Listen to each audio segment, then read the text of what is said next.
Remember how mad you got at me when I was trying to help you out? Well, Dude, stop drinking beers. well, and put your not foot up. drinking beers wasn't going to make my ankle unbroken. It was going to help the swelling go down. I didn't mind the swelling. Serious question. Yes, it's Joe's fault because of the boot. No, Yes. that's your fault. And you admitted to it. Because I said, I don't think you need any more room, and you're pointing to the wrong spot. It was stretched in a weird spot. And you said, no, it's way higher. And I said, it's definitely not way higher. I'm not stretching that. And you said, just fucking stretch it. More. And then you broke your ankle. More. And then look what Yeah, you it's did. probably my fault.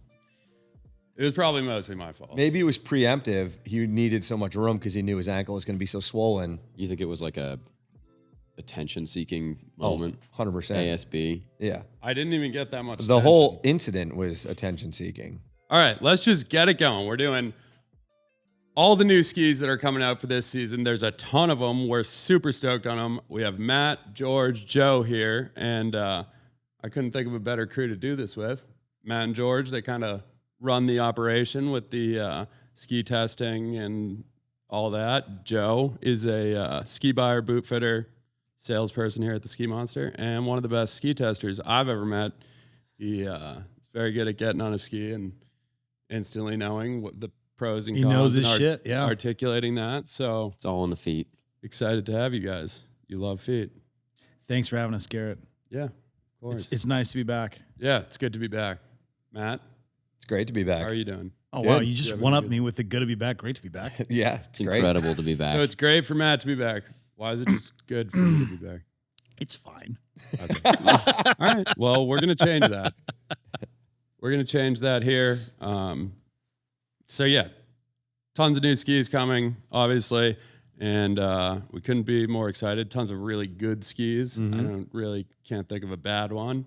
And yeah, just as a general kind of question to open the floor with, like, what's the takeaway from testing this year?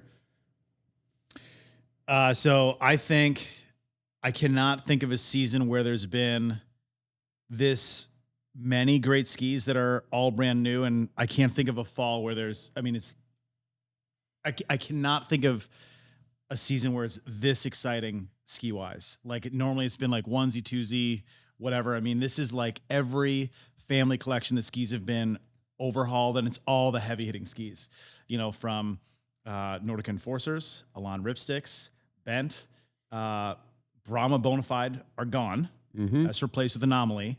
The Soul Series skis from Rosignol are back. Declivity, an incredible ski, like every ski tester's favorite ski, and is been redone and one-upped. It's better than the previous one. Yep. What other skis am I missing? Black New- Pearl. Yeah, Black Pearls Black are new. Pearl. Santa Ana. Yep. Yeah. Yeah. Arcades are new from Rosignol. Yeah. Line's got some new skis, right, Joe? Stokely Montero. Line K2 has, Reckoner. Yep. Yep.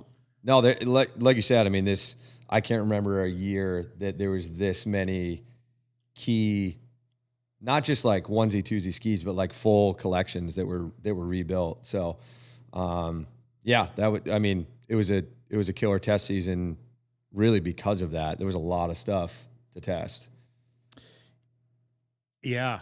And like, thinking back a bunch of years, like when, some new skis would come out, it would be, like 4 or whatever. But now like all these skis have moved from like being individual models. Like if we think about like, a Brahma or a Bonafide, or even when Enforcer 100 came out, Enforcer 100 came out, then it took like 3 or 4 years for the Enforcer line to become a family.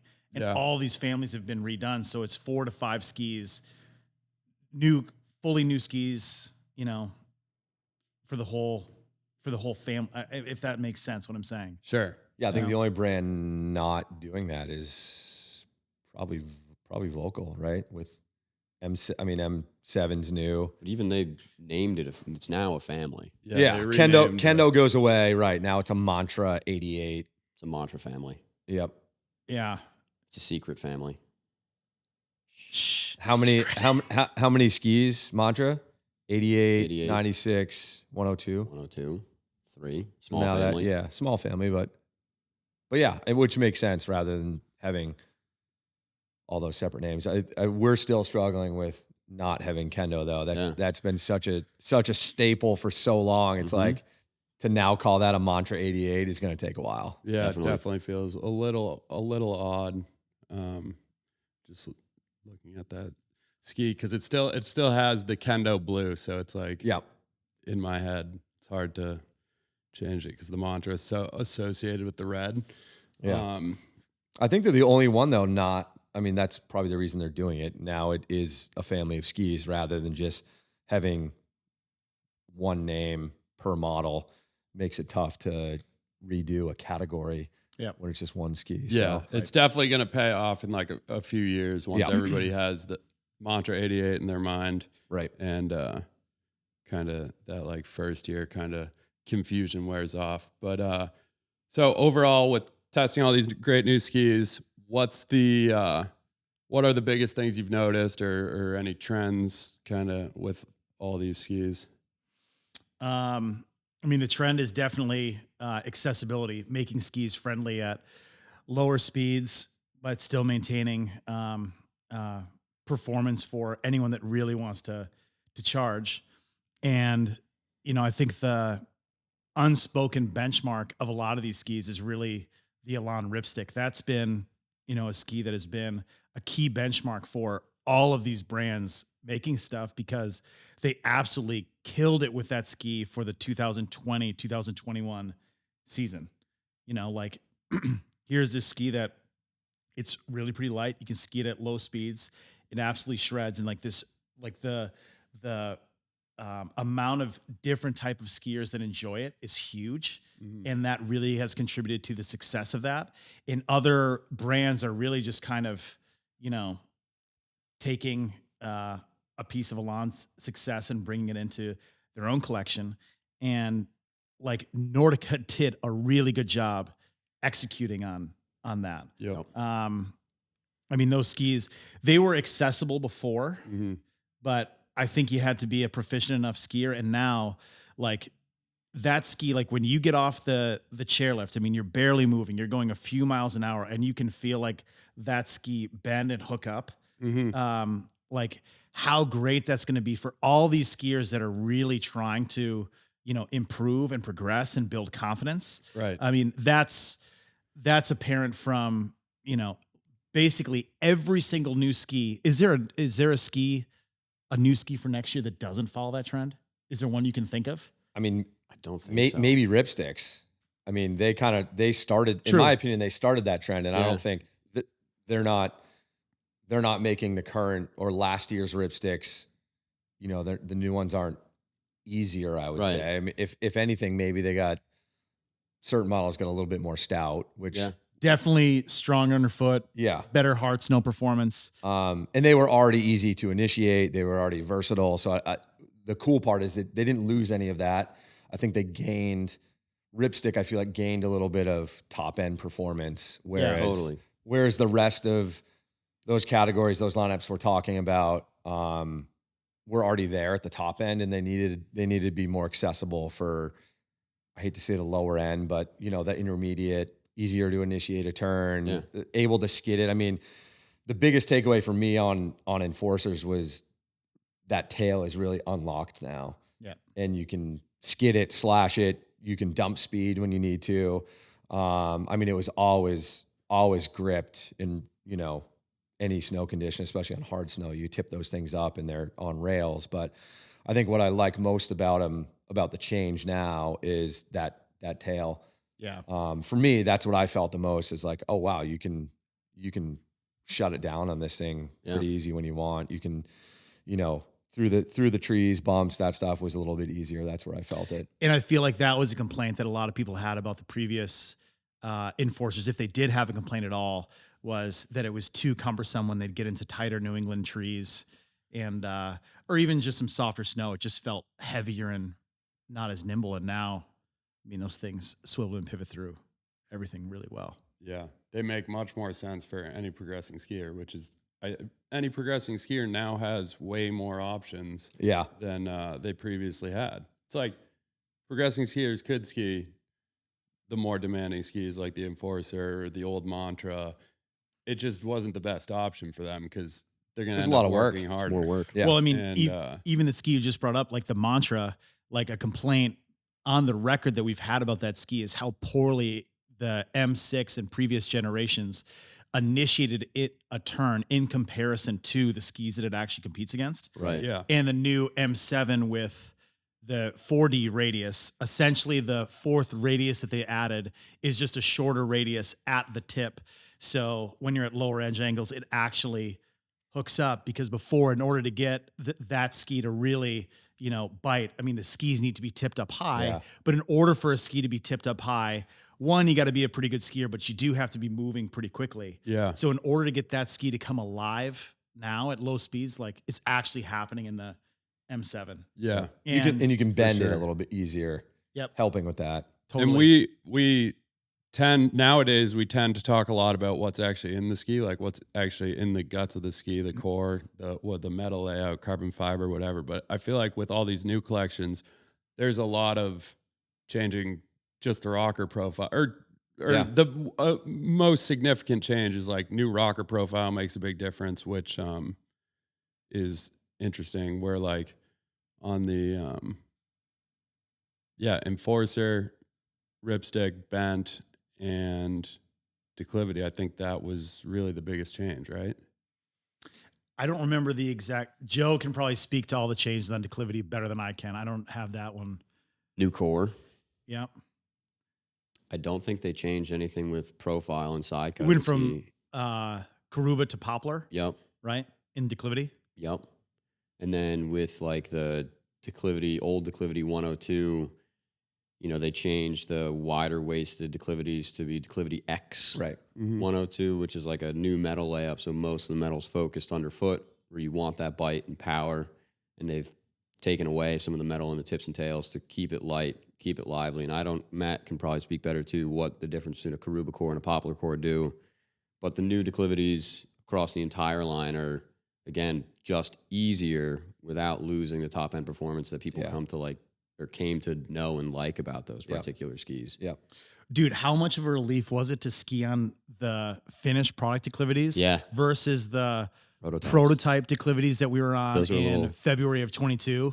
That was like, oh, dude, you took one of our favorite skis and just like completely ruined this. Yeah. This is going to be a complete flop. Well, I think you said it to them. You said, you guys, the current declivity is a top tested ski, even though they're not like a top seller. It's a top tested ski.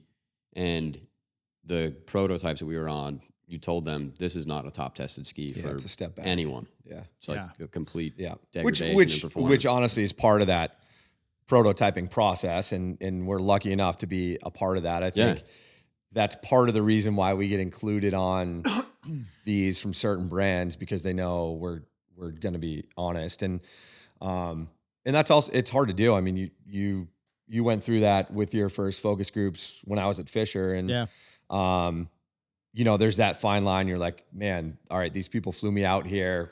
Right. They're whining and dining us. We're having a good time. Yeah, we're having a good time. And we're friends with most of them too. So you're like, you want to be nice, but at the same time, they're there and we're there to make a better product, Right. So You're being more nice by being honest. That's kind of a weird 100%. thing to figure out. 100%. And that's sometimes hard to do, but I think that's happened. And that happened this year with you and I, with a brand who, brought a test boot over from Europe, and that wasn't just us. There was a couple other people there, and we all said the same thing. And it was like, unfortunately, your current boot now performs and fits better than this prototype, but great feedback. They went back, changed some things. And again, we're excited to see where that is going to end up. But the finished product on those declivities from those first, Unbelievable. Amazing. yeah, unbelievable. Honestly, that 102, I was probably the most surprised with, because that previous version was a little blocky, a little burly, It's a beast. and now it's pretty playful. It's a fun ski, but when you really get on it, it can still grip on hard snow, which is nice.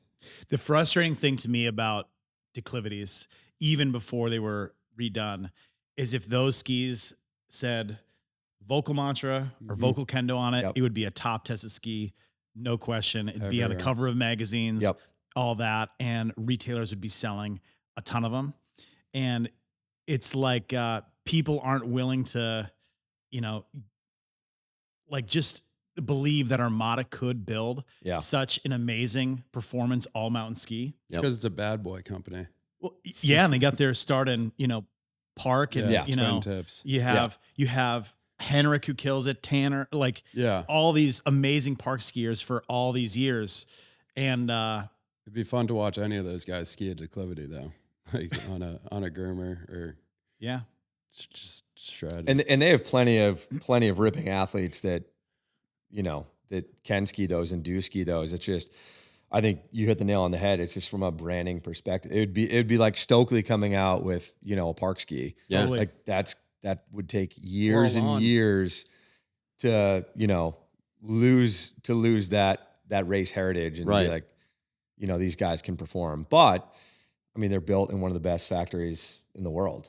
Well, I think that's the other thing that is kind of crazy is people probably assume, I think too many people assume that Armada is probably, a more of a garage brand or they're, independently built, that they're not built in the same facility, side by side, same factory workers, engineers working on everything as, Solomon, Atomic, Faction, Black Crows. Yeah. I mean, we've been there. The factory's unbelievable. yeah.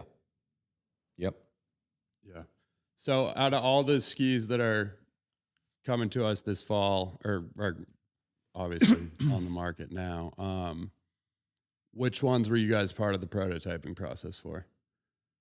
Enforcers, Ripsticks, Ripsticks, Anomalies. anomalies. not bent. We didn't do bent.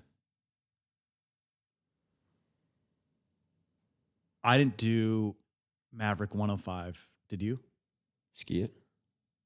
Ski it. No, we skied it, but did we do any of the prototyping for that? I don't think I did. Did you? I don't think so. I'm trying to remember. Oh, declivity, obviously. Yep. Declivity.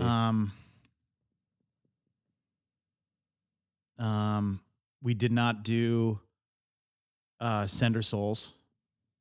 No, we missed. We were at Free Skier Test when they were back east. Yeah. Did you do Black Pearls too with Anomaly? Mm-hmm. Yeah. I think Joe's that doing was really Black closer to Pearl. being done Yeah. when we were prototyping Anomalies. They had kind of already figured out Black a lot Pearl of was Black Pearl stuff. Closer, yeah. Yeah. And that's like its own ecosystem. Yeah. The whole Black Pearl thing, with Leslie Baker Brown and her Women to Women initiative. Those are probably some of the most tested Yeah. skis out there. After we sat down with them this summer and talked a little bit about that, but they're testing those skis globally a lot. And that's got to be nerve wracking. That's such It's a great. it's a ski. brand within a brand. Yeah. So to, Yeah. they took their time with that and made sure it was right. And they nailed it. Yeah. It's a sick ski. I don't think there's any project that we helped out with though that we're disappointed in the final Final, product yeah. though. If anything, it went like it was an improvement from the last round of prototypes that we were on. It's impressive even that a brand like Stokely that's known for like being a race heritage brand rebuilt their Montero to still maintain all the top end performance while also making the ski just easier, more well-rounded, easier to initiate turns, easier to dump speed. And Yep. it's Stokely. Right. Yeah. I think there was this notion in the early 2000s, mid 2000s for sure, that skis were badass if they were difficult to initiate a turn. Yeah. Yeah. Some of the cooler skis were that. And there was this thinking that skis had to be like that or performance skis had to be like that. And why? Why do you want things to be difficult. Like Yeah. they can be easier. I mean, that's everything in technology anyway, you know? More user friendly. But it's you're right. It's funny how that happened where it was like, and I guess I'm going to pick on Vocal a little bit. But I like, knew you were going to, because that's right where my head was going. well, But they really helped solidify Yes. this category that we're talking about. 100%. But they were burly skis, Yeah. you know, but again, that's like at the time, that's kind of what people wanted, you know? And I got to give it to Vocal. I mean, still to this day, they're one of the few brands that have, you know, brand allegiance, where people, like, we run into people all the time testing, and then they're on Vocal and we're like, hey, what do you think of that? Or they're asking us what we're on because it's a new Vocal, and they're like, oh, I've been a Vocal skier for 25 years. And when you're like, cool, what do you like about it? Vocal. Yeah. And it's everybody's like, oh, it's strong, it's fast, Yeah. it's, you know, It's got a dragon on it. It's German made. Yeah. right. But, you know, sword. isn't that just a great point? What you said is like, that's what people wanted at the time. And you know what people want right now is I want a ski that I can still charge on, that's not going to beat me up if I'm at lower speeds. Yeah. That's the market in general at the moment. And I mean, it'll be funny what we're saying in 5, 6, 7 years. I don't know. It's hard to imagine this trend, however, going away.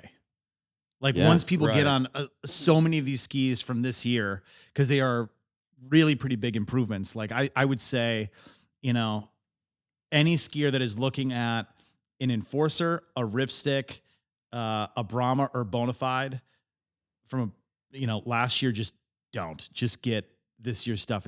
You're going to have such a much better time. Yeah. Um, And unless you're like the Brahma was your favorite ski, you know. Yeah. But again, I think that's part of that ebb and flow. I mean, the ski industry is known for that pendulum to swing super far. Yeah. I mean, we just talked about, you know, we've been in the industry for 20 plus years, and it was like, it went from, hey, let's make super wide God, it went so wide. reverse camber skis to, you know, then everybody was building, you know, park and pipe skis, and then everybody went super lightweight, and, you know, all these trends have kind of gone through ebbs and flows. But I think you're right. Like and again, like you said, maybe 5, 6 years from now, we're going to be like, they were man, just too easy we to were ski way at low off. speeds. yeah, boy, Yeah. I could really ski all day and they didn't beat me up. Like, Yeah. you know, Park and pipe skis were so hot in like 2011 to like 2015. So many people skiing on those who never went into the park or Right. pipe. Yeah. And it's like nowadays the popular skis make so much more sense for the average consumer. So right. better ski experience from that. But I mean, I even think about like how skis have been talked about since I started. So 20 years ago, we were still talking about shape skis and the differences between going from straight to shaped, and explaining integrated bindings, and talking about, you know, flat spot in skis. Oh my God, look at these water skis, you know, why are they wide? And talking about the benefits of surface area, not booting out, stuff like that, to, you know, camber and rocker, to skis being lightweight, even, you know, sidewall versus cap skis. Yeah. Like for the majority of my ski career, selling skis has been talking about like those differences. And now, like anyone that has been to our store, called or messaged, anything like that, so much more of it now is talking about how skis feel. We're not talking about some of these new technology, you know, jumps that have happened. It's more, what do you have now? What do you like about that? What do you not like about it? And guiding them more in the right direction, instead of explaining what sidewall or rocker or camber or any of those shaped is. Or now being able to mention what the construction change was or what the technology is and what you're going to feel because of it, rather than just listing off 2 sheets of metal, poplar beechwood core, you know, pulse core, whatever the technology might be. But I think, and probably a bunch of that has to do with the fact that we test so much gear now. And Yeah. when you started, it wasn't that way. But No. yeah, to be able to talk about a technology and then what the benefit is or what you're going to feel, why is this, what am I going to feel different between last year's Enforcer and this year Enforcer? And then when you can tell them about, the tail being unlocked and the pulse core and blah, blah, blah. Yep. And then I actually explain like, this is the difference that you're going to feel. Right. That's a whole lot different than just listing off the new technologies. Right. Right. And I also wonder if like we're talking more about how skis feel because there's so many skis that actually ski well now. Like for a long time, there was a ton of duds out there. And things were just less connected because you didn't have these family collections of skis. So you'd have like, I mean, it was just so much spottier where the good skis were within a brand. And now things are as a whole good. I mean, I can think of people we've had on the podcast or conversations you have, like, what's your favorite ski? And there's like, oh, there's so many good ones, It's a very common thing for people to say, but it's true. There are a lot of good ones. And now like, people are really just like, fine tuning things that are great and really trying to go after certain feelings instead of just experimenting with some of these new technologies, if you will. Right. Can you think of, and I know we've discussed this just internally before, but like, and it doesn't have to be this year's or last year's, but a collection of skis, yet one of them is a dog. For some reason, you're like, these are all have the same construction, similar shapes, but like, man, this one waist width just does not ski as well as the rest of them. Can I say it? Yeah. No, it absolutely. Ranger 90. Oh, 100%. Ranger 90. Yeah. The rocker profile on that in the tip was way off. Super abrupt. Like Good for some people. Still a good ski. Yeah. Oh, and loses that top end performance. Yeah. You guys have talked about Ripstick 116. Oh God. Like, I hate even that when ski. we were, I blocked that out of my memory. yeah, Where'd you Like- ski it? I haven't skied it, but I've skied that in like some of the best snow on the Yeah. freaking planet. And that thing sucks. It's gone now, so it doesn't matter. But you had, I think that the previous generation of Ripstick, pre 2025, 106 and below was fine, but 88 and 96 were really where you wanted to be in a Ripstick. Yeah. And now that feels so much more connected and consistent all the way up to 108. 108 is the widest one, right? Yep. Yeah. Yeah. And maybe, well, actually, correct me if I'm wrong, but are kind of like, can you look at whole families of skis and say these are more connected than they've ever been, rather than like what you were just talking about with?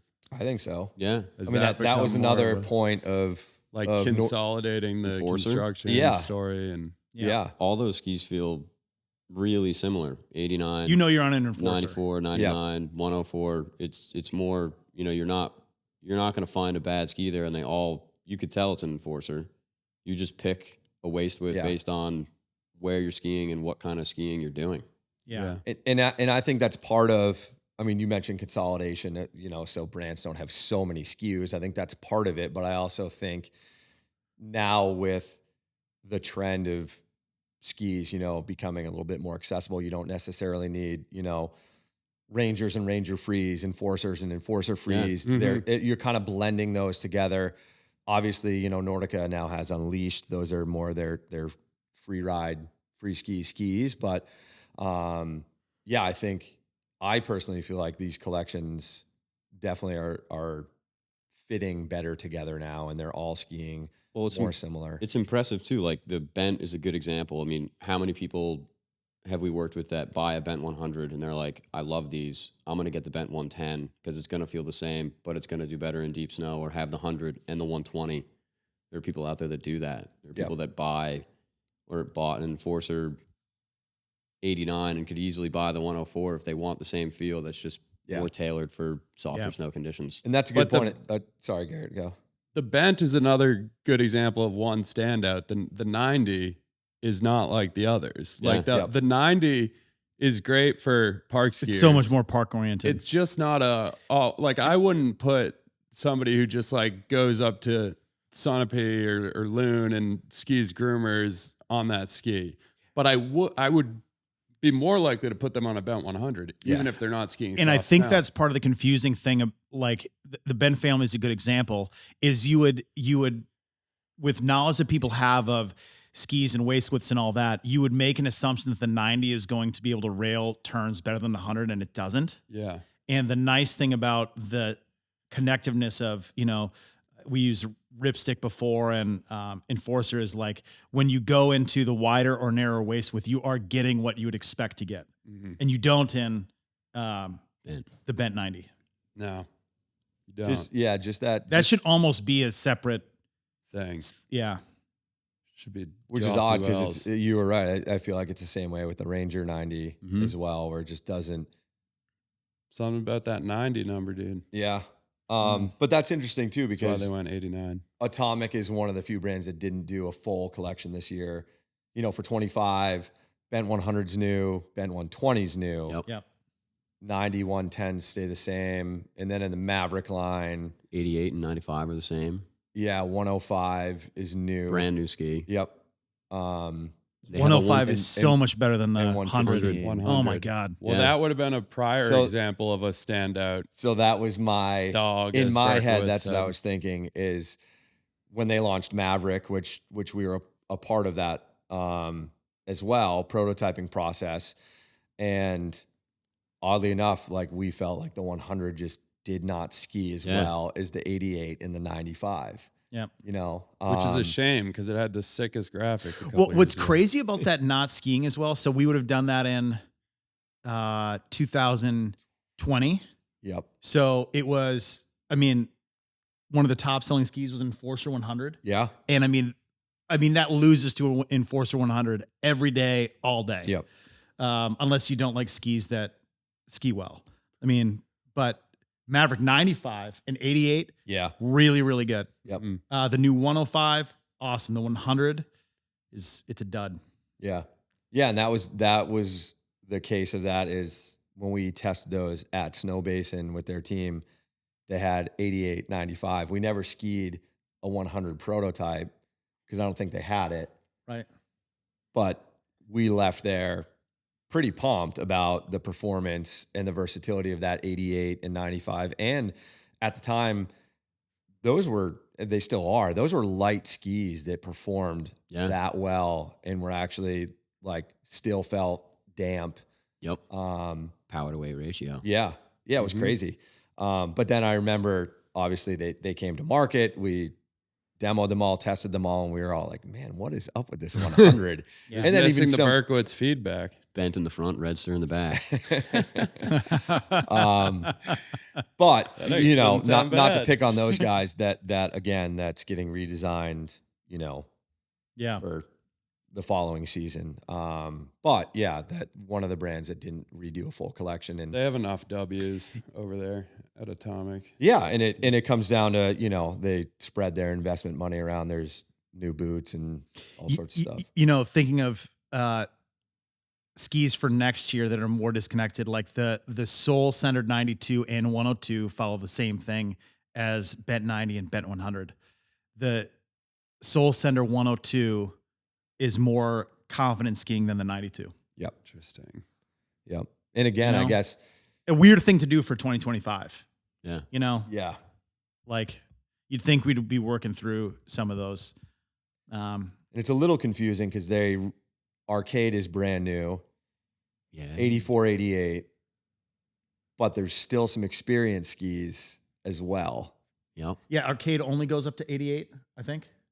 Yes. There might be a narrower one that we don't buy, and maybe it doesn't get brought into the US. I'm not really sure. Yeah. I'll have to look back on that. But yeah, 84, 88 was really what they were pushing this year and what sold in. Yeah. But it's a little confusing because that's replacing experience. Yep. But there's still some experience skis as well. Yeah. So my guess is moving forward that experience goes away and they're all Arcade, but who knows? We'll find out. Yeah. Yeah. How long do you think until they drop the sender in Soul Center? Oof. I mean, like once we just go back, because the names are definitely going to get cleaned up. How many years out do you think that is? Drop 2? the sender at 3? a 7. You don't think they drop the sole? They keep the sole, so it's Sole's going to be back. sole Yeah. 102, You sole got- 92. I got soul. The ski won't change. I'm a I soul don't know. man. Yeah, are they going to bring back the Soul 7, you think? That's what I was going to say. That's what we're Oh, ultimately eventually. moving towards. Yeah. It's just full circle. Soul 7's going to be back and hotter than ever. You're going to have the light up thing in every storefront. Yeah. Joe, for you, what out of the new versions of skis, what was the biggest, not necessarily the best, but what was the biggest change for you think, in one of these collections? In what aspect? Just feeling, last year's to the new this year's. That's a really good question. And I'm not specifically picking on you. That's Yeah. that's open to everybody, but we all we ski differently. I think the biggest change might be how Brahma and Bonafide felt versus how anomalies feel. Like Brahma Bonafide, even though Bonafide's 97 millimeters underfoot, it only liked to be up on edge and it wanted to be pushed hard all the time. And now you get on the 94, which is replacing the Bonafide 97, and it still has some of that, but it's a lot easier to ski. It feels, a little bit more energetic, easier to control. It doesn't feel like the ski is skiing. Feels like you're skiing now on an anomaly. Yeah. Where the Bonafide, I've scared the shit out of myself on that. You lay it was a over, scary Yeah. ski. and you're just like, Also I'm graphic. hanging on for a wild ride. Where the you're anomaly, a passenger. you're at just that a point. passenger. Yeah. And I think like that passenger feeling is gone, which is probably, like the Enforcer, like George had mentioned, was accessible. They've made it more accessible. They still feel like Enforcers. They've just tweaked a couple of really good things to make them more well-rounded. But that like feeling from getting on a Bonafide to getting on an Anomaly 94 is probably like, like you can tell they're related. Yeah. Used to be related, but they just feel a lot more tame. Yeah. Without losing like the high-end performance. Because they're definitely, it's not a tame ski by any means, the Anomalies. Those are still very powerful skis, but you're right, compared to Brahma Bonafide. Yeah. That's probably the biggest standout Yep. in my mind. And that ski's not even on my top tested list. Yep. But if you were talking like what feels the most different, it's probably those. Yeah. What do you think is the closest comparison between two models that are coming? Oh, like the least amount of change? No. I mean, that would be a good question too, but I'm saying like of the new models, what 2 skis from 2 separate brands Feel the most feel similar. the closest? Wow. Getting hit with all sorts of tough questions. That's actually a hard one. I think Hard-hitting question. I'm a hard. I think the answer to that might be Serpo from Black Crows and the Declivity 92. All right, so Those one ski that got rebuilt. Yeah. But those that makes sense. That's probably one of Yeah, the yeah. closest comparisons. Yeah, it's a good comparison, actually. Mm-hmm. Yeah. There's not a whole lot that differentiates them. Yeah. They're very similar in construction. 92 and a 93 waist. Yep. Both. I'd have a tough both time. ripping skis. I'd have a tough time differentiating those two if it was like just all Yeah. black top sheets. Yeah. I don't look down at the shape of the skis and tell me if this is a declivity or Yeah. a Serpo. You could tell by the tip shape for sure. yeah. But yeah. If they were the If same. you deleted that, yeah. Yeah.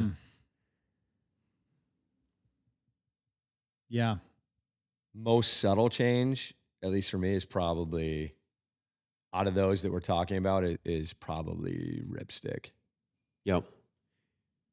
Yeah, I think the biggest change in ripstick that people are going to appreciate from last year's or previous to this year's is the noise. Yeah. Like Yeah. the new skis are so Yeah. much Yeah, quieter. yeah. Like when you're on loose granular on a 2024 previous Elan ripstick, doesn't matter if it's a black edition or not. Like it sounds like the skis are bouncing around and not gripping, but like in most skis, if like you heard that, they wouldn't be. The Yeah. ripstick is, and I think getting rid of that noise issue is going to instill quite a bit more confidence in skiers, especially like a lot of Ripstick 88 customers that are, maybe looking to progress a little bit more or spending a lot more time on groomers. And here in the East, it gets so Loud. they can be nervous. Like those skis just sound confident. Yeah. Um, Yeah, they've gone from like what it sounds like sitting in a sports car, and now it sounds like you're sitting in like a luxury sports car. totally. 100%. Just a little bit quieter. 100%. Yeah. Yep. They leather wrapped everything. Yeah. Yeah, they sound way more damp, but they're not more damp. Mm-hmm. Well, they're a little more damp, but like they sound way more damp than they are. Mm-hmm. But yeah, I think I'd agree. That is the most subtle Yep. change. I think like the only way I would notice if I was really like juicing some skis on a groomer, snow is firmer, the new ones are going to grip better. New ripsticks. Yeah. Ripsticks. Yeah, I agree there as well. But They're yeah, all- I think that's the only spot I'm going to notice. They're also, I feel like I don't remember skiing ripsticks, the new ripsticks in this kind of condition, but they're a lot less easily deflected with that change in tip shape, tail shape. Yeah. Where like Yeah. those old ripsticks, if you were skiing mashed potatoes, Yeah, in the it spring. was kind of just and- like taking you around. They were still easy to control. Yep. You didn't feel like you were in danger, Yep. Yep. but the new ones seem to like perform. They track better. Yeah. Yep. You're not getting bounced around as much. Yeah. Yep. Which is crazy how much changing Yeah. the shape of the ski can affect that. Yep. Yeah. There was this is slightly off topic, but there was a day at Stowe where I had two different boots on my feet. I had an Ultra 130 on, Atomic Ultra 130, and my Atomic Redster 130. Declivity 92s, 2025s on both feet. And how much more confident that ski felt on my Redster foot. And how much more bounced around I got on the Ultra 130 foot. Yeah. Like if you're not on enough boot for the ski, like how you're blaming the skis for problems that really are the boots, Yeah. like that it might not be a ski issue. Do you really have enough boot? And an Ultra 130 is plenty boot for a declivity, but when you are comparing it to a Redster, like, dude, that is a confident feeling setup. And I was skiing through the most chundery spring mashed potatoes everywhere. And the Redster declivity foot didn't give a flying fuck what it went through. And that's interesting. that's probably when you notice that the most too, is in that spring. Yeah. Heavy wet snow. It's warm out. Your boot feels softer than it is already. Yep. But yeah, when you feel one side of your body, if you have those two different boots on, like getting pitched forward a little bit, get like you're going to go over the handlebars versus a boot that, fits you properly, is the proper flex, and you can actually transfer the power from your boot to your ski. Yeah. You're going to drive through that type of snow. Yeah. But yeah, that's just a crazy change in general in the spring when you're, especially late spring. If you're Killington Stowe, it's Those are the best ski days though. the best ski days for Yeah. sure. But it's 70 degrees and you're like, man, my boots feel soft. Yep. Yeah. And you can feel your feet. Yes. Yeah. Yep. Yeah. Yep. For sure. But that's an interesting point though too, that, part of the reason why we don't just do a week of testing or, Right. Test at one location.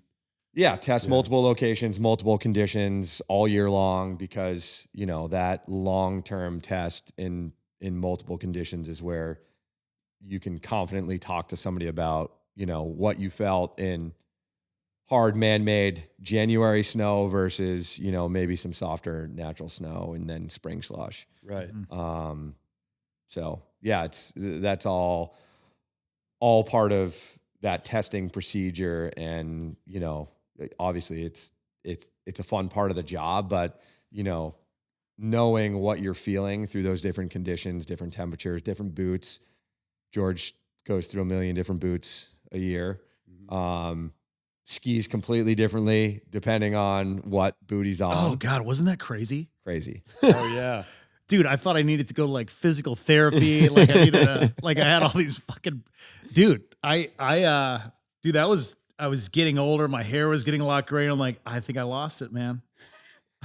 I don't think I got it anymore. Beginning of the season. You he's like, lost your mojo. I can't carve a turn anymore. You And lost your mojo. Matt's showing me like these photos. I'm like, oh my God, like this is just, and some of them still live on Instagram, unfortunately. But I'm like, these goofy things are happening with my shoulders. And there was one day I showed up and I put on a old pair of boots, did one turn, and Matt's like, dude, it was the boots. It was the boots. It was. Yeah. It's crazy. You can blame your gear for everything in skiing. Yeah. It's true. Yeah. Yeah. But I mean, obviously a long-winded way of saying like you can have way too much ski for a boot and honestly vice versa. Yeah.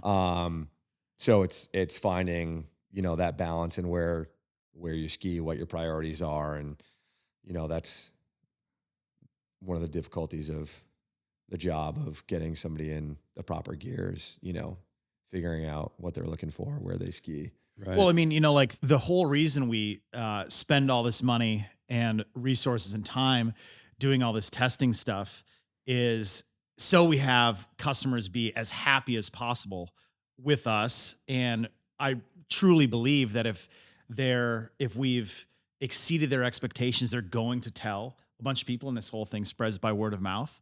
So in order to accomplish that, you need to get the people that are talking to the customers and selling the customers skis on all these skis quite a bit. And, not just, the current stuff and stuff that's coming out from the future, you kind of have to work backwards too and ski some stuff from the past, because as we're talking to all these customers, like you need to find out, where they're coming from and what the issues are or lack of issues with the current skis. Right. You need to find some common ground. And okay, so this was too heavy. It didn't initiate a turn. Makes sense. And then you can guide them in the right direction. And I really feel like that has worked really well for us. And part of the reason we've been able to, grow and be successful. But getting, us, you guys, everybody on a bunch of different skis is huge. I mean, we've been doing that for a while, and we're not going to stop.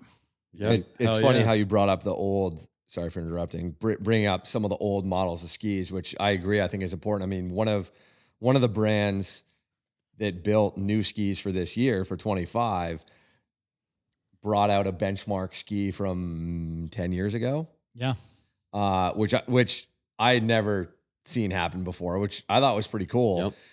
And then that like immediately spurred, George and I had a conversation about like, yeah, but how many people walk in and they're like, my favorite ski of all time was, it was something from 10 years ago. Mm-hmm.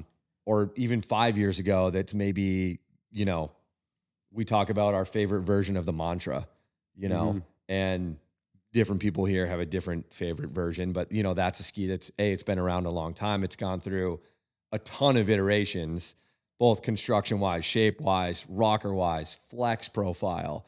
So that's a good point. I feel like it's just as important to maybe, have skied on some of this stuff 5-6 years ago that you can then be like, people, I would love to see people buy new gear every single year, but that's not the case.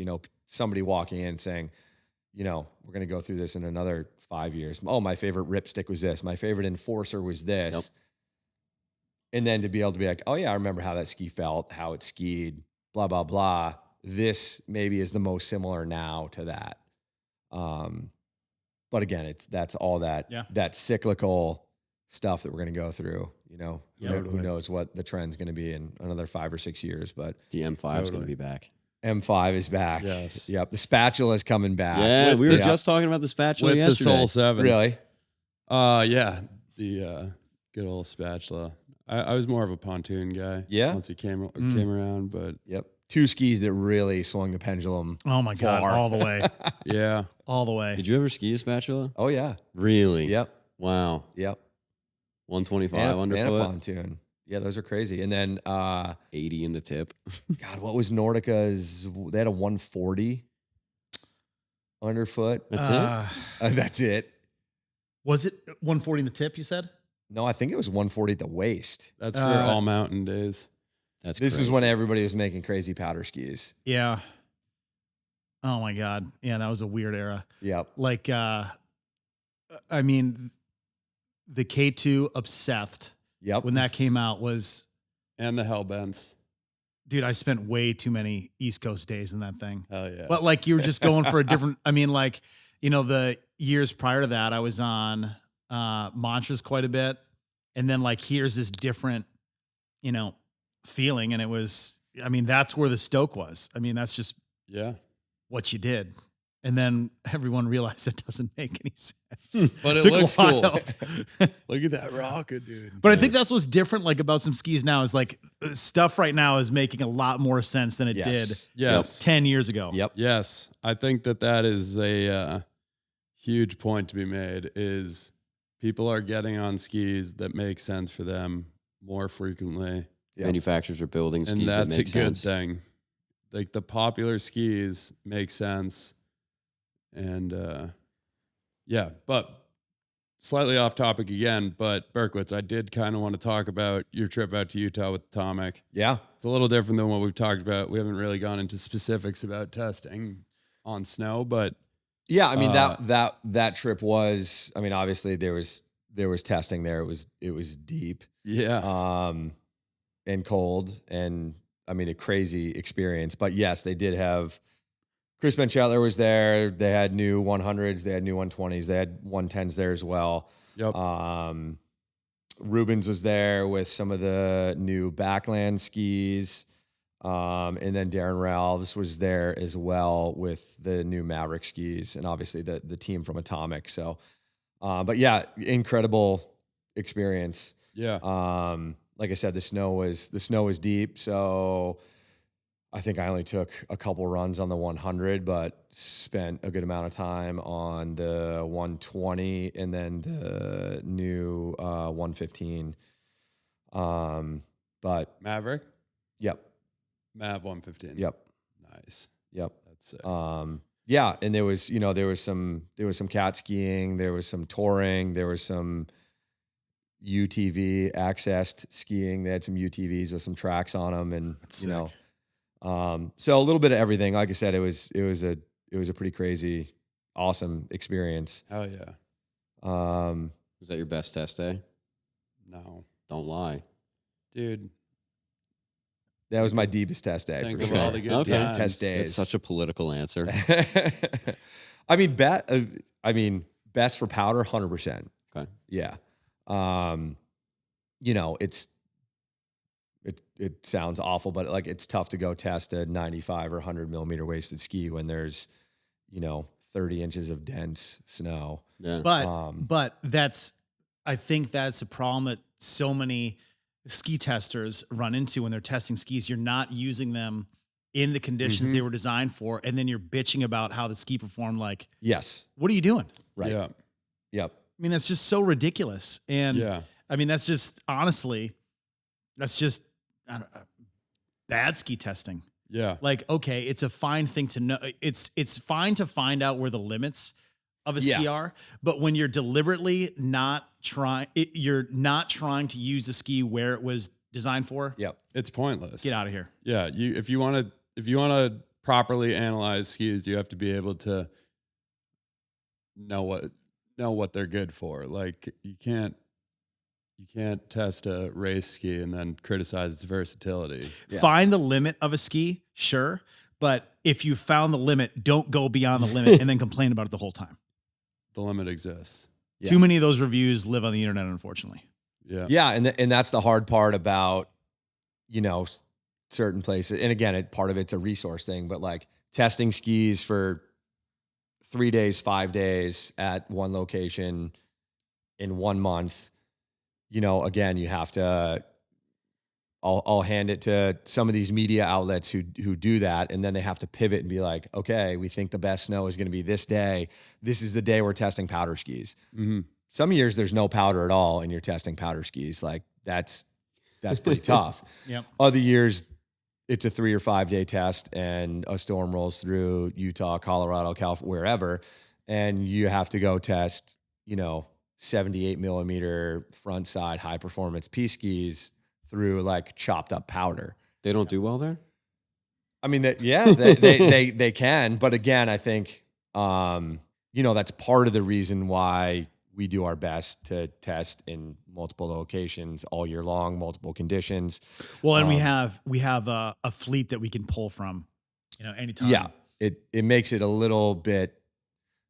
lot easier for us to have, 60, 70 skis here. And it's like, oh, Stowe is going to get 2 feet of snow. Let's go test wide skis at Stowe in 2 days,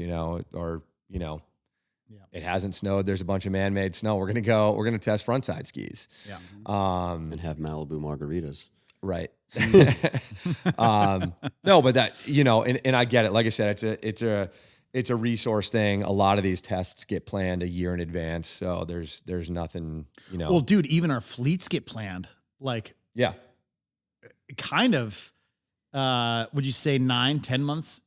I mean, it's pretty far in advance. for sure. In some ways, like that process you kind of start that process. Yeah, for sure. Especially when we're part of the prototyping process, it's even easier. It's probably, 2 years ago, we were talking about what our Nordica test fleet was going to be when they were available. Same thing with Ripstick.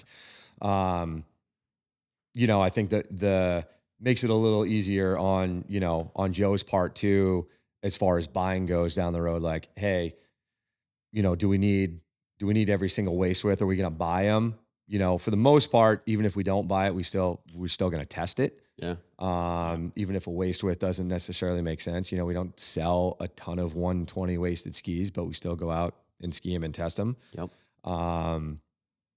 But yeah, with a lot of the brands, especially if something new is coming out, yeah, that's probably at least a year in advance, which is nice. Yeah. For sure, there might be a issue with a ski production wise or getting stuck on a container or whatever, but for the most part, we're pretty dialed either as snow is starting to fall or before. Yeah. Yeah. Yep. So, but we're leaving out Giorgio's trip that he also was on a pretty epic trip. Right. And you got to test some stuff that we actually haven't really talked much about this year. Yeah. So, Yeah, I forgot you went to Japan. When you were in Utah on that trip, I was skiing maybe even more snow in Japan. for sure, more snow. Definitely more snow. And Less angle, but yeah, flatter for sure. Yeah. You were in Utah. I don't know what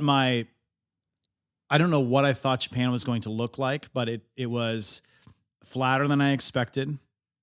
Looked a little more like New England than I was expecting. Trees look a little different, but it has like the mountain has a more New Englandy look to it with, what part of Japan were you in?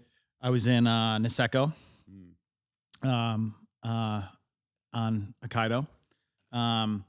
But I was over there with Elevate, which owns K2 Marker, Vocal Del Bello, Line, Ride Snowboards. Am I missing a brand besides like snowshoes and Rollerblades. No, that's technically K2? Yeah. Oh, K2. Yeah, you're right. K2 makes some still- Yeah, rollerblades. rollerblades. You can't. I think they have to call them they're inline inline skates. skates. Oh, my bad. Yeah. Sorry to. Classic Kleenex tissue issue. Yeah. That's it. Tissue issue. Wow. Didn't mean to do that. Sure. But so I spent a good amount of time on the Reckoner 112, the Blaze 114, Revolt 114. Am I saying that right? Yeah. Yeah. Well, Those three, and then I went down to Reckoner 102 one afternoon. Which is also new for this year, right? Yep. 102. Yep. But I the majority of the trip I spent on Reckoners. I mean, those are some pretty awesome pow skis. yeah. And typically I'd like veer a little more over towards like a Blaze. I really spend more time on more directional feeling skis, but dude, those Reckoners, they did a really nice job with. Hell yeah. That was a killer trip. Yeah. Highlight of that trip. I mean, besides getting like close to 10 feet of snow while we were there, which was incredible. I mean, we started skiing at 7:15 every day, and the lifts didn't open until 8:30. So, I mean, it was like 15 of us on the whole mountain with Untouched. our guides. I mean, it was Yeah, just it's absurd. And then it was completely refilled. And then you go up to the top and like, sick. I mean, it's a lot of pow skiing Yeah. in a day. Yeah. But with the exception of that, I mean, dude, the whole onsen like food experience is great. It's Yeah. just, That place seems crazy. yeah. Just, I think that's probably one of those trips where obviously you're there to ski, but like 20% of it is the skiing portion, and the other 80% is like the whole experience, the in cultural general. the culture. experience. Yeah. Yeah. And it sounds like it's a ski town from the future. Yeah. Very From much what- is. From the way you described it. It's like if you mix like, You take a bunch of buildings from the seaport here in Boston, you put them at the bottom of Grand Harafu, which is like downtown Niseko. We were at Hanazano, a resort over. So there was, I think it's 4 resorts on like one peak. So you picture like a very, like what a kid would draw for a mountain, and there's 4 resorts on that. And you can ski to the next one, but you're not really aware that you're skiing to the next one. And they kind of share chairlifts as you go up. And then there's the pizza box chair at the top that's just a single chair. It looks so New sweet. Englandy, it's crazy. yeah. And it was Yeah. one pass for all those, right? Or- You can, yeah. can you get stuck somewhere? No, you can. So when we went to, I think we were at Grand Harafu, all of a sudden, once we got there, our guides, you couldn't go through the guideline at Got it. another resort. You were just in the regular lift line. So fully guided. It was guided skiing majority of the time. Well, yeah. I mean, you could get, like when we went up higher, I mean, you could really get yourself lost. And the snow is so deep that for any of the snowboarders that were there, by not having poles and there not being a lot of pitch, like they would just get stuck. Wow. And like one day we did cat skiing when we were there. And honestly, the skiing at the resort was way better. It was a little too flat. And dude, cat the skiing. cat skiing, yeah. Yeah. But yeah, the skiing, off the top, especially where you get to, I would say like max steepness would be like not a super steep blue, not Yeah. a double blue, but like a We don't have double blues in Jackson New Hole England. does, baby. In New England, we don't have double blues. No. They're popular out west. Yeah. Yeah. But We it's keep it simple. yeah, it's flat. It's wide open trees, all gas, just go as But fast as that's you can. that's totally fine if you're skiing waist deep, blower powder, nip deep. It's deep. Was it nip was deep? it light? Was it Dude, it's not light like and Utah. dry, or was It's light and dry, but it's not like it doesn't blow up like Utah snow does. It's like Little more there's a little dense. more texture to it, but it's not like thick. It's kind of weird to describe. Like whipped cream cheese. No, that's what we skied in Alta. Yep. Holy Yeah. crap. I cannot believe we didn't blown really out? hurt ourselves that day. Yeah. You're choking on it then. What were you in for boots? Were you in like BFCs or Del Bellos, or what were you? Brought my own boots on that trip. K2 I was sticker. I think I was in Ultra 130s that trip. Yeah, because I was early in the season. I was in Ultra Okay. 130s. Yeah, my season I started in Lang Shadow 130 LVs, Ultra 130. That's right. Yeah, that's your boot. Ultra 130 LV, Mach 130 LV, Redster. Redster. Yeah. Yeah. And then a bunch of other tested boots, but Yeah. those were your main. Those are the four that I spent majority of time in. And I know I've said this in plenty of other videos on Instagram and YouTube, but it is, especially after this year, it is so apparent that Flex Index just is not standardized. Yeah. That's a whole nother podcast. Whole other podcast. Yeah. That'll- All those boots I talked about are so different. we don't have time. No. Did they have test boots there, or was it one of the trips? Some of the trips, it's bring your own boots. We'll give you skis. You could have been in boots that they had there. Got it. Mhm. Yeah. I think the option would have been Recon 130s or 120s, I think. Okay. Cool. Awesome. Any questions? Do you No. have any questions? No, I No. think it's I think we covered a lot. yeah, I mean, exciting year for, obviously for us, but just for ski retail in general with the amount of new skis that are out. Good skis. Good skis. Yeah. Yeah. I mean, just major overhauls on some of the most popular There's so collections from the biggest brands, which is cool. And there's some that we didn't even get to talk about, but Right. There's not enough time to touch on all those either. no.